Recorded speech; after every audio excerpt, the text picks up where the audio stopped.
Well, and this one may be one of the most important ones because it's one that's going to sneak by a lot of folks, and I think you're going to miss the boat on this one. St. Petersburg, this is a very important story for you. That is the fact that the so-called the People's Council of St. Petersburg is lobbying hard with the incoming mayor, Ken Welch, to put into place some kind of rent controls, and they're calling it a moratorium on rent increases. Now, the leader of this group is a guy named Aaron Dietrich. He calls himself a community organizer. So you know right off the bat when you hear things like community organizer and the People's Council, you know you're dealing with closeted communists. And I hate to be so pejorative about it, but that's exactly what you're dealing with here. Now, they, granted, have some complaints that a lot of people are experiencing, and that is the price of rent on average in St. Petersburg increased by 24% in just 2021. So rents are going up very quickly in St. Petersburg. Of course, if you really want to look at the problem there, folks, you need to look at the Federal Reserve and the loose money policy that's been in place for over a decade. If you want to find the source of your problems, that's what you need to look at, because prices aren't going up. The dollar's getting a lot less valuable. We've explained that to you on this show over and over again, and hopefully it sinks in with you. So when you see that prices are increasing, nominal prices are increasing, but what's really going on is the dollar is being destroyed. The currency is being completely devalued. So, of course, prices are going to go up, and they're going to keep going up, just like they did in Zimbabwe and other countries where they've destroyed their currencies. You're going to see prices go up to the trillions of dollars. Maybe not quite that much, but that's what they saw in Zimbabwe when they destroyed the currency. They had $1 trillion notes or $200 trillion notes in circulation. It's like a fantasy land. It becomes monopoly money. The dollar's not worth anything. So that's the problem that you're really facing. But this guy, Aaron Dietrich, and his group, the People's Council, they're pressing hard with the city council in St. Petersburg to put a referendum for rent controls on the ballot. Now, if you vote for that, you are doing something very, very stupid if you vote in favor of rent controls, because what you're acknowledging when you do that is that you haven't studied history at all. This is so important, folks. It's not about keeping the price of rent down. Absolutely nothing that you do is going to do that. Nothing that you enact through a government is going to keep the price of rent down. The only way to keep the price of rent down would be to, again, change the monetary policy. And for a variety of reasons we don't have time to get into, we actually can't really do that either, because we then can't service our national debt. I mean, we're in a terrible situation in this country. But the answer of rent controls is not going to solve anything. So I wanted to bring a little bit. By the way, economists agree on this. Liberal economists, conservative economists, if there's a politics to economics, which there isn't really, but economists across the board of all stripes agree on the fact that rent controls and price controls do not work, and they actually wind up destroying the economy in an area. So I'm going to give you a couple of quotes. In fact, there's kind of a famous quote that comes from a Swedish economist, and that is, in many cases, rent control appears to be the most efficient technique presently known to destroy a city, except for bombing. And that's a question that you need to ask yourself. I mean, this is, by the way, rent controls have been tried. They were tried in the Roman Empire. They've been tried under President Nixon. They've been tried all over the world, hundreds and maybe even thousands of times before, and it always comes to the same result. There's a professor who's associated with the Mises Institute that I am somewhat associated with, and that's Joseph Salerno, and he actually does a video lecture where he shows you photographs from the air of different destroyed urban areas, and he asks you, was this destroyed because of bombing of the city or because of rent controls? And you can wager your guess, and then you find out the answers.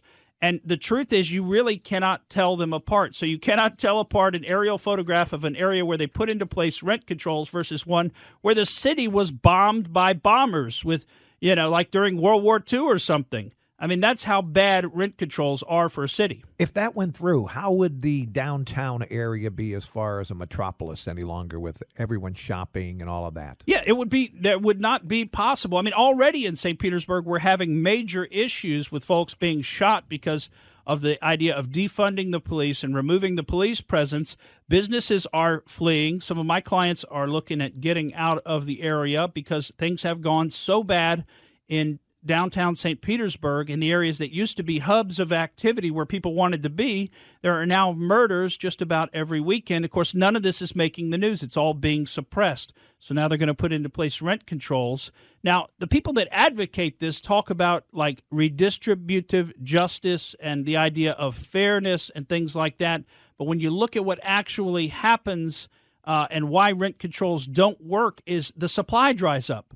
Nobody's going to build apartment buildings if they can't rent them for a market rate because they can't afford to build them and rent them below market. So you won't have new units coming online. When you put in place rent controls, turnover rates decline. So the people that have a rent-controlled apartment stay in it forever. They hang on to it forever. And if you don't have a rent-controlled apartment, you won't be able to find one that you could possibly afford because there's a completely imbalanced market now at play as opposed to letting regular market forces take effect. Another thing that people find that they don't expect is that a lot of times landlords then turn apartments into condominiums, and then it becomes your choice. Either you buy the condominium, which, by the way, if you can't afford to pay the rent on an apartment, you need a rent-controlled apartment, you probably can't afford to buy the condominium when they condominiumize the apartment building. So you're going to get thrown out anyway, and you're going to have to find another place to live. Rent controls just simply don't work. They never have worked. They've been tried probably thousands of times throughout a long history. We're not just talking about in the 20th century. Like I said, this goes back to Roman times that they tried to put in place rent controls. It's been tried all over the country, all through the years, in D.C. in the 70s, and it's being tried right now up in St. Paul, Minnesota, where they've thrown their own real estate market into complete turmoil because the citizens there voted to pass rent control on a ballot initiative in November of last year, November of 2021, and now they're already talking about having to look at maybe undoing that ballot initiative, and they don't know how to do that because now it's been passed into law because multiple housing developers up there in St. Paul have opted to halt construction. Investors are pulling out of projects that were already underway, and so there's hundreds and even thousands of housing units that were supposed to come online up there that they need that are now not going to come online because they put these rent controls in place. So, beware, folks. If you vote for this and you think that this is going to be a panacea and all you're going to do is control the price of rent, you are sadly mistaken, and you'll find out. You'll learn the hard way, like so many people have learned the hard way before. But why don't you learn from history and be smart this time and not do something so colossally stupid as try to put in place rent controls in the city of St. Petersburg? Do you think rent controls would ever be, you think they'd try to float that in Hillsborough County? I don't know. Because I hear a lot of people complaining about rents. You hear people complaining about rents all over the place. They try to float a lot of things that you would think in America we never would have floated before, right? And that's because our school system has done a horrible disservice to our young people. They've inculcated Marxism, Marxist-Leninist theory into their minds, and they have unfortunately actually believed it. I don't know how many times we've said it on this show, but that's the entire history of the 20th century is proving that communism, socialism, Marxist-Leninist thought, that doesn't work. It doesn't raise the standard of living. It just lowers it for everybody. You've got a very small class of people that have whatever they want within reason, and most everybody else has barely enough to get by on. That's what happens. It's not some communist utopia. It never happens that way, and it's been tried and tried and tried in country after country, and now here we are in our country with such a long and storied history of private enterprise and free market, and we've unfortunately got a whole group of people that now believes that we ought to try it here. It just wasn't done properly in these other countries at times past, and we just need to give it a better shot here, and we can do that. And you're going to find out the hard way, folks. That's not how it's going to work out at all. And I don't want to hear it one day. I don't want to hear you complaining after you vote this stuff in. Then you find out what really happens because you haven't studied history. And what a shame. I mean, what a shame. You need to think about these things before you make stupid votes like putting in place policies like rent control. Thank you for listening to the Morgan Streetman Show. We hope you enjoyed what you heard, and if you did, please click like and subscribe to help us out. And remember that we recommend that you exercise your brain at least once a week.